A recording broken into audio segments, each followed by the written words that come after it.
እኔ ትናንትና አንድ ሰው ነግሮኛል። ሰው ስለነገረኝ ነው፣ እግዚአብሔር በሚያውቀው ሰው ነው የነገረኝ። አንዲት ልጅ ሰው በኮሜንት ስለሰደባት ራሷን አጠፋች ብሎ ሰው ነግሮኛል ትናንት። በጣም ያሳዝናል። እውነቴን ነው ነግረኝ። እንዴት ክቡር የእግዚአብሔርን ፍጥረት ሰድበን እንገላለን በእውነት ማለት ነው። አሁን እዚህ በኋላ ራሱ እኮ አንማርም። ይገርማቸዋል እኮ ሄደን ሰውን ሽንቁር ማድረግ፣ ሰውን መውጋት፣ ሰውን ማድማት፣ ማመስገን ካልቻላችሁ ዝም በሉ። እኔ እግዚአብሔር ያውቃል፣ ያው እግዚአብሔር ምስክሬ ነው። ልጅቱ ምን ትሆን አላውቃት፣ አሁንም አላውቃት። የሚገባ ነገር የምትናገሩት ይሁን የማይገባ ነገር የምትናገሩት ትናንት ነው። ከዛ ከስልጠና ስንወጣ አንድ ወንድማችን ነው እንዲህ ብሎ ሞተች እኮ ብሎ ይነገረኝ። ይሄ እንድን ተምራችሁበታል። አሁን የልጅቱን ሞት አንደኛ ክፉ ቃል ቢነገረን መሞት የለብንም ወገኖች። ሰው የመሰለውን ነው የሚናገረው። ያሰበውን ይናገራል፣ የመሰለውን ይናገራል። እግዚአብሔር እስካለልን ድረስ ሰው የጣለውን እግዚአብሔር ያነሳዋል። ሰው የጠላውን ሁሉ እግዚአብሔር ያነሳዋል። እኔም ማየውን አንተ አታይም አይደል ያለው ቅዱስ ጴጥሮስን። ሰው የውጭ ኃጢአትን ያያል፣ እግዚአብሔር የልብ ጽድቅን ያያል፣ ይመለከታል። እና በሕይወታችሁ ዘመን ከዚህች ልጅ ሕይወት ተነስቼ የምነግራችሁ እኔ ሃይማኖቷን ምን ይሆን አላውቅም። የምነግራችሁ ግን ስለ ሰው አስተያየት ብላችሁ አትኑ፣ ስለ እግዚአብሔር ብላችሁ ነው። ምክር ከሆነ ተቀበሉት። እንዲያውም አንድ ነገር በዚያው ሰው ሲናገራችሁ ምን ማሰብ እንደሚገባችሁ አንድ የቅዱስ ዮሐንስ አፈወርቅን 3 ንግግሮች ልንገራችሁ። ሰው ክፉ ቃል ሲነገራችሁ ደግሞ ነገም እናንተ እንዳትሞቱ ብዬ ነው። ሰው ክፉ ቃል ሲነገራችሁ ምንድነው ማሰብ ያለባችሁ? 3 ነገር ነው ማሰብ ያለባችሁ። ቅዱስ ዮሐንስ አፈወርቅ ዮሐንስ ወንጌልን ሲተረጉም የተናገረው አንደኛው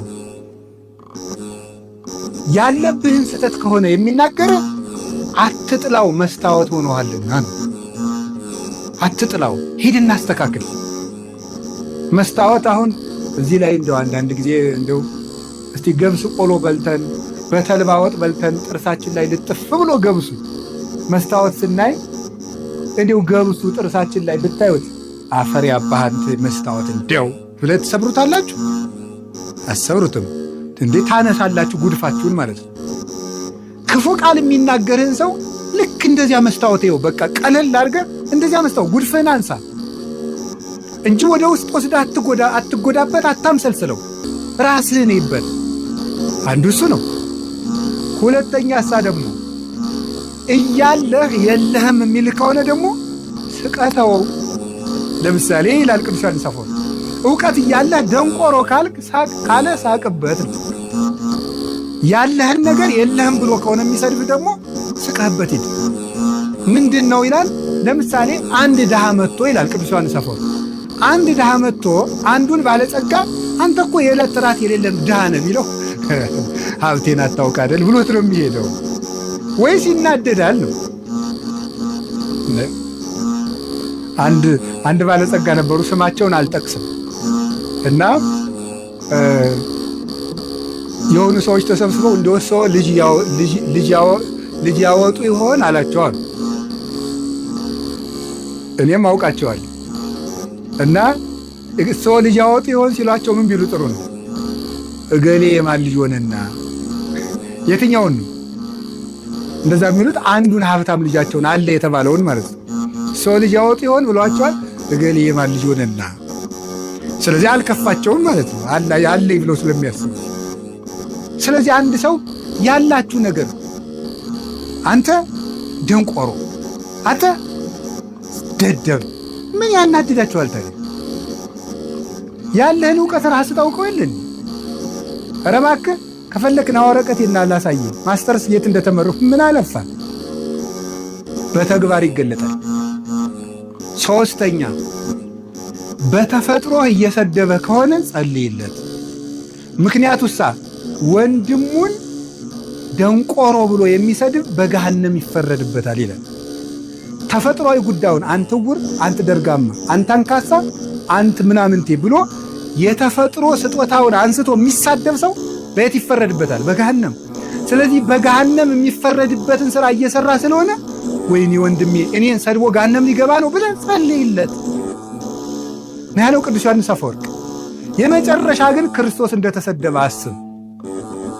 ክርስቶስ ተሰድቦ እኔ የተሰደብኩ ብላችሁ ለምንድን ነው ሌሊት ተቀን እረፍት የምትነሳችሁ?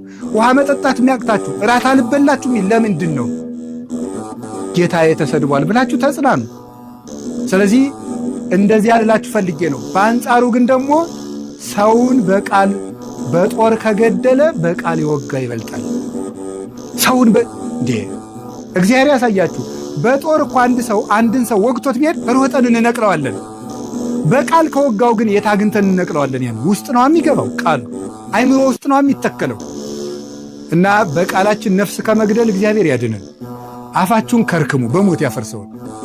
እንዲያውም ልንገራችሁ፣ ስንመጻደቅ እኛ የምንፈርድባቸው ወንበዴዎች ቀድመውን መንግሥተ ሰማያት ሊገቡ ይችላሉ። እኛ የምንሰድባቸው ይሄ ገሌሌ እንዲህ ያለ ነው የምንላቸው። ጸልዩለት። አረጋዊ መንፈሳዊም ብሏል ለመሪከ ፈያታዊ ወዘማዊ በል በአይቴ አምር ለማይቀድመን በውስተ ገነት ከመፈያታዊ ዘየማን። ሌባ ወንበዴ ብታይ ይሄ ሰውዬ ዘማዊ ብታይ ይሄ ሰውዬ እኔን ቀድሞኝ መንግሥተ ሰማያት ይገባ እንደው ምን አውቃለሁ እያልክ ለፍ። እንደ ፈያታዊ ዘየማን ቀድሞኝ ይገባ እንደው ምን አውቃለሁ እያልክ ለፍ እንጂ አቤቴ ዘፋኝ፣ አቤቴ ሌባ፣ አቤቴ ዘማዊ፣ አቤቴ ሰካራም አትበል። አንተን ይቀድምህ እንደሆነ አታውቅም።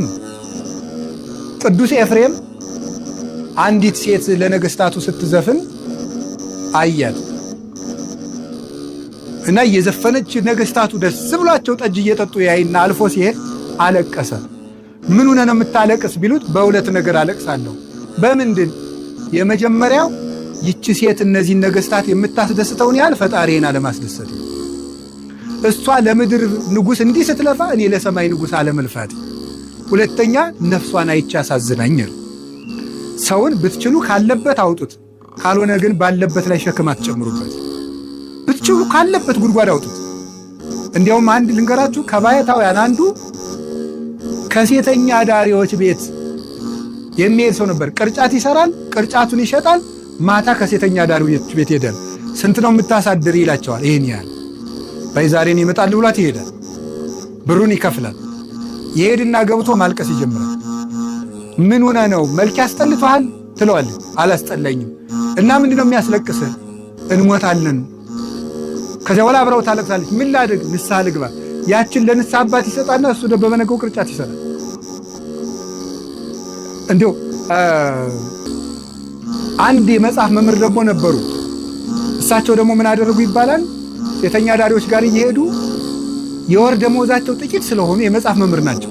ጥቂት ስለሆነች ልጄ ስንት ነው የምታሳድሪ? በአንድ ቀን ይሄን ነው ቢያንስ የሰንበት ነፍስሽ ትረፍ፣ የሰንበቱን እኔ ልክፈልሽ ይሉ ነበር ይባላል። ጉድጓድ ውስጥ ያለን ሰው ወዶ የገባበት ስላልሆነ ከሆነልን ሄደን እናውጣው፣ ካልሆነ እንጸልይለት። እየወጋን ግን ሰው መግደል የለብንም። ዲያብሎስ የሚገድለው አይበቃም እና ክርስቶስ ተስፋችሁ ነው። ምንም ተስፋ ብትቆርጡ ደግሞ ራሳችሁን አታጥፉ። እንግዲህ ያችን የሞተችውን እህታችን ባናውቃትም እግዚአብሔር በቸርነት ዓይኑ ይመልከታት፣ የቅዱሳን አምላክ ይማራት። እንደዚህ ካልን ሌላችሁ የፈለግኩት ነገር እርቅ ትልቅ ነገር ነው። ጠብ ደግሞ ክፉ ነው። በቃል ሰውን አትውጉ። ብፁዓን ገባርያነ ሰላም፣ ሰውን የሚያስታርቁ ሰዎች ንዑዳን ክቡራን ናቸው። አንድም ብለው አባቶቻችን ራሳቸውን በንስሐ የሚያስታርቁ ንዑዳን ክቡራን ናቸው። የሚያስታርቁ ማለት ራሳቸውን በንስሐ ከእግዚአብሔር ጋር የሚያስታርቁ። ይሄ ባለ 50 ሰማይና ምድር ታርቀውበታል። አሁንም ንስሐ ግቡ። በባለ 50 ንስሐ የለም የተባለው ስግደት አይሰጣችሁም ነው እንጂ አትናዘዙም አልተባለም። እሾህ ወግቶኝ አሁን ባለ 50 ነው በሰኔ እነቅልልሃለሁ ይባላል እንዴ? እሾህ አይደለም እንዴ? ኃጢአት ምንድን ነው? እሾህ ነው። ነፍሴን እየወጋት አይደለም እንዴ? እና እሱን በሰኔ እነቅልልሃለሁ ሊባል ነው እየወጋኝ? አሁኑኑ ሄዳችሁ ታረቁ፣ ከእግዚአብሔር ጋር እንታረቅ። ኢትዮጵያ ምን ያስፈልጋታል ብትሉኝ ከእግዚአብሔር ጋር መታረቅ። ኢትዮጵያ የሚያዋጣት እጇን ወደ እግዚአብሔር መዘርጋት። ከእግዚአብሔር ጋር ከታረቅን እግዚአብሔር ለግፈኞች ልብ ይሰጣል። እግዚአብሔር ክፉ ልብን ይመልሳል። ደም አፍሳሾችን እጃቸውን ይሰበስባል። አይምሯቸውን ያስተካክለዋል። ክፉ ምክራቸውን ወደ በጎ ይለውጣል። እኛ ከእግዚአብሔር ጋር ግን አንታረቅ። ካልታረቅን ታዲያ ምን እናገኛለን? አንታረቅና እንለምነው ምን ይገኛል? ምንም። ስለዚህ የእግዚአብሔር ቤተሰቦች ሕዝብ ሲከፋ እንደ ጨንገር ክፉ ሰዎችን ይጠቀማል እግዚአብሔር ይባላል። አሁን ከእግዚአብሔር ጋር እንደመታረቅ ራሳችንን ወደ እግዚአብሔር እንመልስ። በማንም ላይ አንፍረድ። በማንም ላይ የመፍረድ ኃጢአትን እናቁም። ተያይዟችኋል እናንተም እናቶቼ እንዲሁ ቁጭ ብላችሁ በሚዲያ መነኩሴ ስትሳደቡ፣ ቄስ ስትሳደቡ፣ ጳጳስ ስትሳደቡ። እኔ ለምሳሌ አሁን ዓርብ ጠዋት እንጀራ ስበላ ታዩኝ ይሆናል።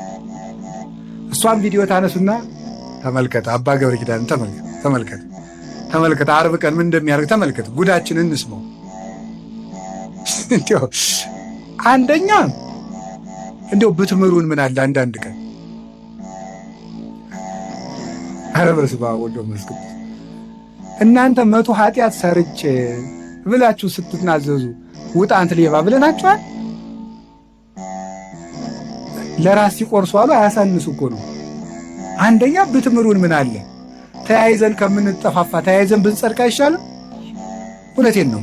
አባ ገሌ ንስሐ ይግቡ ብላችሁ በግል ብትነግሩ ይሸጋል። አንድ እሱ ነው። ሁለተኛ ደግሞ ሰውየው ዓርብ ቀን ለምን ማለዳ እንደበላ አታውቅም፣ በሽታ ኑሮበት ቢሆንስ? ሶስተኛሳ ሰውየው በልቶ ሄዶ ንስሐ ገብቶ ከእግዚአብሔር ጋር ታርቆ ሁሉ አንተ እንደ ውሻ ወር ሙሉ ከእሱ ኃጢአት ጋር ነህ። ሰውየው ግን ታርቆ ጨርሶ ሊሆን ይችላል ከእግዚአብሔር ጋር። በጣም እኔ የምነግራቸው አሳፋሪ የሚያሰኝ ይሄ ነው። ራሳችንን ከእግዚአብሔር ጋር እናስታርቅ። እንመወቃቀሱን እንተወው። ሲኖዶሱ ነው፣ ቄሶቹ ናቸው፣ መነኮሳት ናቸው፣ ጥሩ አባታትን ዝም ብለን እንታረቅ። ግድ የላችሁ። አዎ እኛም እያጠፋን ነው፣ ጥሩ አባት አልሆናችሁም። ግን አብረን እናዲያ እግዚአብሔር ጋር እንታረቅ። ለእኛም ጸልዩልን፣ ለምኑልን። ጥሩ ሰው ካልሆንልን እኔ እንደው እውነት ለመናገር እንዴ አፄ ቴዎድሮስ ሲያስቀድሱ አሉት የተባለ አንድ ነገር አለና ሲያስቀድሱ ዲያቆኑ ጳውሎስን ትቶ ምን አነበባሉ? ኢዮብን። ቅዳሴ ላይ ኢዮብ አይነበብ እንግዲህ እግዚአብሔር ያሳያችሁ ማለት ነው። እና መርጦ ተዘጋጅቶባታል። ያው አፄ ቴዎድሮስ ቄስ ሲጨቁኑ አልነበረም? እና ምን አደረገ? አነግስ ብእሴ መደሎ የሚለውን ያነባል። ጨካኝ ንጉሥ አነግሳለሁ ብሏል እግዚአብሔር የሚለውን ነው የሚያነበው ማለት ነው። እሳቸው እያስቀደሱ ነው ማለት ነው። ጨካኝ ንጉሥ አነግሳለሁ ብሏል እግዚአብሔር ይላል። እና ዝም ብለውታል። አልሰሙኝም መስሎት መልሶ አነግስ ብእሴ መደሎ ይላል። ዝም። ሶስተኛም አነግስ ብእሴ መደሎ አይ በይንተ ከሕዝብ የሚለውን ጨምረው ስለ ሕዝቡ ክፋት የሚለውን ጨምረው አለ። ስለ ሕዝቡ ክፋት የሚለውን ጨምረው እስኪ በሉ ሁላችሁ ስለ ሕዝቡ ክፋት የሚለውን ጨምረው ነው። ስለዚህ የእግዚአብሔር ሰዎች እንደው እንደ ጦር ጉሮሮ እንደ ፈረስ ጆሮ ተካክለን በድለናል። ማንም ሰው እኔም ጨምሮ ያው እግዚአብሔር ያውቃል። እንደው ለትትና ማለት ሁላችንም በድለናል። እግዚአብሔርን ይቅር በለን እንበል። ይልቁን እንታረቅ። ራሳችንን አሁን ከዛሬ ጀምራችሁ ንስሐ አባት የሌላችሁ ንስሐ አባት ያዙ። ፈልጋችሁ ከእግዚአብሔር ጋር እንታረቅ። ከዚያስ ከወንድማችን ጋር እንታረቅ። የምታየውን ሰው ሳትወድ የማታየውን እግዚአብሔር የት አይተህ ተወደዋለህ ይላል ዮሐንስ ሲራክ ሲናገር። እግዚአብሔርን የት ታውቀዋለህ? ከእግዚአብሔር ጋር እንታረቅ፣ ከወንድማችን ጋር እንታረቅ። ደግሞ ምን ይላሉ አባቶቻችን መልሰው ሲተረጉሙት? ሰውን ከእግዚአብሔር ጋር እንዳይጣላ የሚያስታርቁ ብፁዓን ናቸው ይላሉ። ከእግዚአብሔር ጋር እንዳይጣላ የሚያስታርቁ ማለት ገንዘብ አጥቶ ሌባ ከሆነ በዚህች ነግድና አትስረቅ ብለው ከእግዚአብሔር ጋር ያስታርቁታል። እጃችሁ በንስሐ ብቻ እኮ አይደለም። አጥቶ ሌባ የሆነውን እንካ በዚህች ስራ ከዚህ በኋላ ሌባ አትሁን ስትለው ከእግዚአብሔር ጋር ታስታርቀዋለህ። ልክ እንደ ንስሐ አባት ሆንከው እኮ ማለት ነው። ንስሐ አባትነትን አትተኩ። ከእግዚአብሔር ጋር የሚያስታርቅ ቄስም ብዙ ነው። ሰውን ከእግዚአብሔር ጋር የሚያስታርቅ ቄስ ብዙ ነው። ፈራጅ አትሁኑ፣ ቄስ አትጥሩ። እኔም አምላክን ቄስ አትጥሩ፣ ጥሩ አይደለም። እንደው ቄስ አትጥሩ። አያሳዝኗችሁም? እንደ እውነቴን ነው።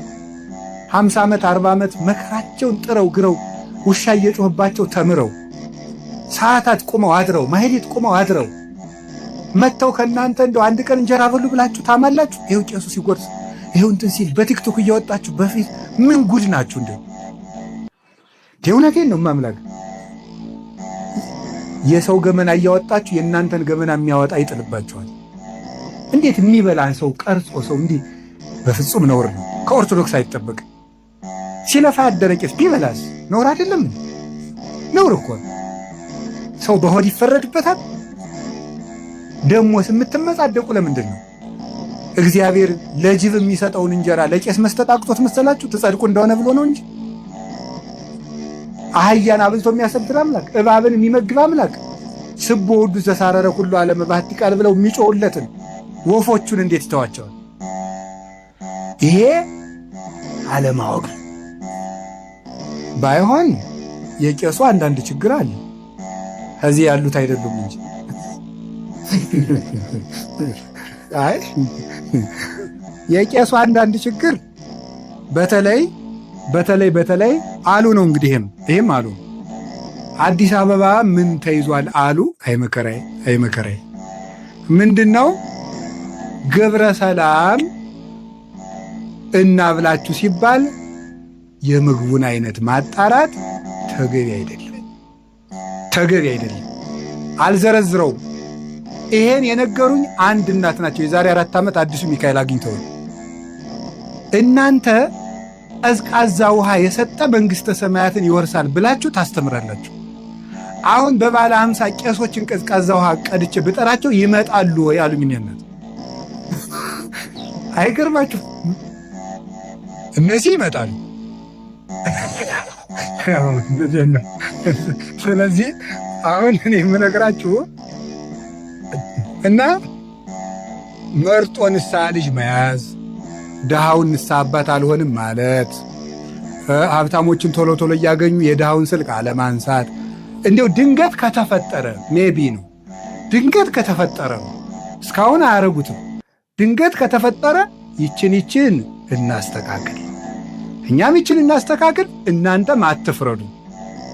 አብልታችሁ መፍረድ በጣም ከባድ እኮ ነው። አብርታ እያበላችሁ ቪዲዮ ማንሳት ሞኝ ናችሁ። እንዲህ አሁን እኔ መጥቼ ከእናንተ ቤት ስበላ ጉርስ ሳረግ ቪዲዮ ልትቀርጹኝ ነው? መነኩሴን እንዲው ሲጸልይ ያነሱታል እንጂ ሲበላ የእኛ አባት ሲበላ ልትሉ ነው? የእኛ አባት ሲጸልይ ይበሉ እንጂ ነውር እኮ ነው። ዘወር ነው ማለት ዘወር። እንዲሁም ልንገራችሁ፣ ሰማችሁኝ? ሰው ሲበላ አቅርባችሁ ዘወር በሉ። አይናይቱት ይብላ፣ ሐራበው ይብላ። እኔ እውነቴን እኮ ነው። እግዚአብሔር አብርሃምን ለማብላት ከሰማይ እንደወረደ አላያችሁ? አብርሃም እንዲበላ ብሎ እግዚአብሔር እያጣበቀ እየጎረሰ እየመሰለ አብርሃም እግዚአብሔር ከበላማ እያለ እንዲበላ አብርሃም እንዲበላ። እኔ ካስተማሩኝ መምህሮቼ አንዱ ያየዋቸው ስማቸውን ስለማይፈልጉ ውዳሴ ከንቱ እንዳይሆንባቸው አልጠቅስም። አንድ ቦታ ሄደን ይጨመር እንጀራ አሉ። የእንታ ምነካቸው ብለን እኛ ደግሞ ይጨመር አረ በቃን ስንል አይን ያልበቃኝም ጨምሩ ብሎ ተጨመረ። ከተጨመረ በኋላ ለካ ሌላው ሆድ እንደቀረው አይተው እንዲበላ ብለው፣ እሳቸው ግን አልበሉ። ሰውን እንደዚህ አድርጎ ነው እንጂ ማሳደግ። ኦርቶዶክሳውያን እኮ ልክ አለን። ኦርቶዶክሳውያን ወርቆች ነን። ብናለቅስ ያምርብናል። ልቅሷችን ውብ ነው። ሰርጋችን ውብ ነው። ክርስትናችን የሰማይ ነው። ይሄንም እንደ ፈሪሳውያን መመጻደቁን እንትወው። ስለዚህ እግዚአብሔር ቤተሰቦች ከካህናት ጋር አትጣሉ፣ ራሳችሁን ከእግዚአብሔር ጋር አስታርቁ። እንታረቅ።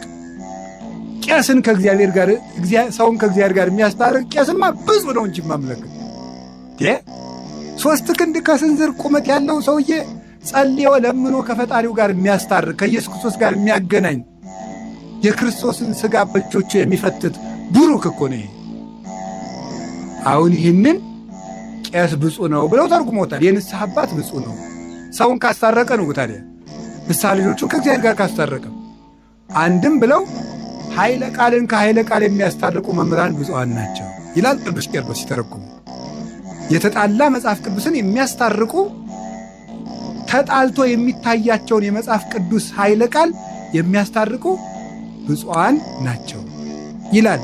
ስለዚህ የእግዚአብሔር ቤተሰቦች የእግዚአብሔር ልጆች የሚባሉት ይሄን እርቅ የሚያደርጉ ናቸው። ብዙ ስለ እግዚአብሔር ልጅነት ላስተምር የፈለግኩት ብዙ ነበር፣ ይበቃኛል። በባለ 50 እስከ 6 ሰዓት ላጾማችሁ አልፈልግም። ስለዚህ መድኃኔ ዓለም የሚታረቅ ልብ ይስጠን፣ ታርቀን ደግሞ እሱ ይታረቀን፣ ይቅር ይበለን።